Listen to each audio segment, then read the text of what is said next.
Tolong, anak saya termakan racun. Jangan panik ya anda semua. Jom kita cuba cara ni.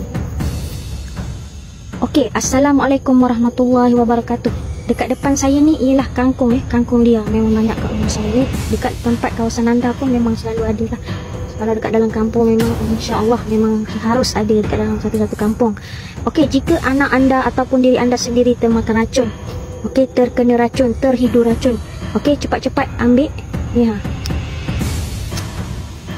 Putik pokok kangkung ni. Putik. Okey, jom.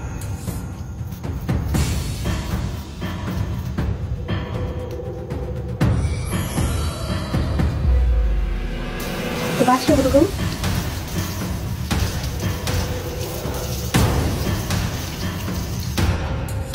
Kemudian kita tumbuk.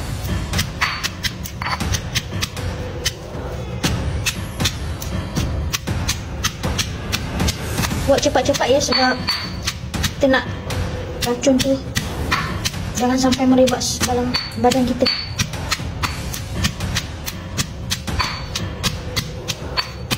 Okey, bila dah lumat macam ni, cepat-cepat ambil.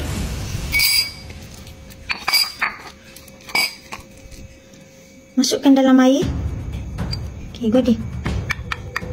Nampak pekat ya? Pekat. Bagi dia pekat betul-betul.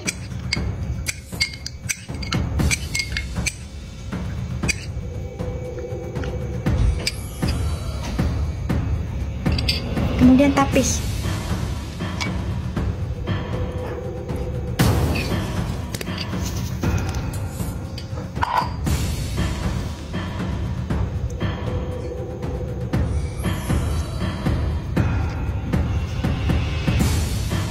Okey, ini hasil daripada air yang kita dah tapis tu. Cepat-cepat ambil minum. Okey, tak perlu banyak, cukup seteguk macam ni pun dah cukup.